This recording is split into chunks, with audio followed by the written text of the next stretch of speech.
15ই August ৭৯তম স্বাধীনতা দিবস উদযাপন করা হয় পূর্ব মেদিনীপুর ময়না ব্লকে। পাশাপাশি সারা পশ্চিমবঙ্গে প্রতিবন্ধীদের সহযোগিতায় একটি অনুষ্ঠান হয়। বিশেষত প্রতিবন্ধীদের সমস্যার কথা মাথায় রেখে এই অনুষ্ঠানের মধ্যে দিয়ে পূর্ব মেদিনীপুর ময়না বিধানসভার বিধায়ক অশোক দিন্দা 10টি প্রতিবন্ধীদের হাতে ব্যাটারি চালিত টাইলস সাইকেল তুলে দেন। প্রতিবন্ধীদের যে সমস্যা সেগুলো আছে সেগুলোকে তুলে ধরা হয় এই অনুষ্ঠানের মধ্যে দিয়ে। বিধায়ক অশোক দিন্দা প্রতিবন্ধীদের পাশে থেকে সব রকম সহযোগিতা করা আশ্বাস দিয়েছে। উপস্থিত ছিলেন president Amlan Kumar Das, secretary Arnab Ghosh, assistant secretary Sanjib Pal সহ আরও অনেকে। সেই ছবি দেখছেন আমাদের এই পর্দায়। প্রায় ৪,৫০০-৪,০০০-এর উপরে তারা মেম্বার আছে। তারা ভীষণ বেশ ঐক্যবদ্ধ, তারা কিছু করতে চায়। তারা তারা তারা কিন্তু মানে আপনারা কেউ কারো উপরে নির্ভরশীল নয়। এটা আমার খুবই ভালো লেগেছে, আমাকে উজ্জীবিত করছে। আমি বেঙ্গল ক্রিকেটের যারা ব্লাইন্ড বেঙ্গল ক্রিকেট তারা বিভিন্ন জায়গায় খেলতে যায়, আমি সাহায্য করি, চেষ্টা করি যতটা সম্ভব। তো রাজ্য সরকারের তহবিল মানে এমএলএ তহবিল থেকে আমি এবারেও প্রায় 9 লক্ষ টাকার মতো হুইল চেয়ার এবং বিভিন্ন ধরনের সাইকেলের ব্যবস্থা করেছিলাম প্রতিবন্ধীদের জন্য, কিন্তু সেটা ডিএম স্যার খারিজ করে দেন। এমএলএরা এই তহবিল থেকে এই টাকা দিতে পারেন না। তো যাই হোক, সেই কারণে দিতে পারিনি।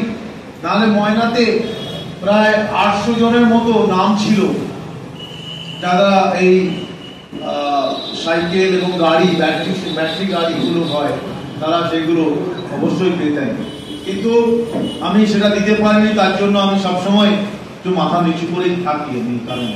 কারণ আমার কমিটমেন্ট আমার ছিল, তাদেরকে দেবো বলে কথা দিয়েছিলাম, কিন্তু এখনো পর্যন্ত পারিনি। কিন্তু আমি আজকের দিনেও দাঁড়িয়ে বলছি, যেদিন সুযোগ আসবে অবশ্যই আমি সেই ব্যবস্থা করব। এবং আপনারা যে এই ওয়েস্ট বেঙ্গল প্রতিবন্ধী যারা আছেন এবং যারা প্রেসিডেন্ট, আমি তাদের সাথে মিট করিনি, হয়তো করেছিলাম, এসেছিলেন আমার অফিসে, এবং আমি আমার লিডার এলওপিকেও জানিয়েছিলাম এই বিষয়টা নিয়ে যে একবার মিট করতে চান। প্রায় এতগুলো পরিবার, এত লোক যদি তারা কিছু করতে চায়, তারা যদি কিছু করার ইচ্ছে প্রকাশ করে এবং তাদেরকে যদি আমরা কোনো রকম ভাবে সাহায্য করতে পারি, তাহলে সেই বিষয়টা আমরা অবশ্যই লক্ষ্য রাখবো। সেটা আমি কথা বলেছি, আগামী দিনে অবশ্যই ডাকা হবে, এইটুকু বললাম। এবং আজকের দিনে আপনারা এই ভারতের পতাকাকে আমরা মাতঙ্গিনী হাজরার কথা শুনেছিলাম, যে যখন উনি মুখের মধ্যে যে ফ্ল্যাগটা ধরেছিলেন, যখন দাঁতের মধ্যে টিপে, যখন এক হাতে গুলি মারে, প্রথমে পায়ে গুলি মারে, তারপরে হাতে গুলি মারে, তো এক হাত থেকে অন্য হাতে, আবার সেই হাতে গুলি মারে, তখন ভারতের ফ্ল্যাগকে কিন্তু সে নিচে ফেলতে দেননি, উনি মুখের মধ্যে ধরে রেখেছিলেন। সেই সব স্টোরি আমরা শুনেছিলাম।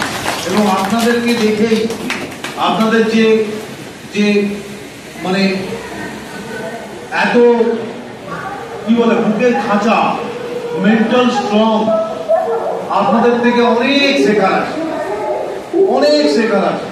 যাদের 2 পা 2 হাত সবল, পুরো একদম খাট্টা, তারা আপনাদের কাছে হেরে যায়, ট্যালেন্টের অভাব নেই। আপনাদের মাইন্ডসেট, আপনাদের বুকের খাঁচা, আপনাদের মাইন্ডসেট, আপনাদের লড়াই করার যে মানসিকতা আপনাদেরকে এগিয়ে নিয়ে যাচ্ছে।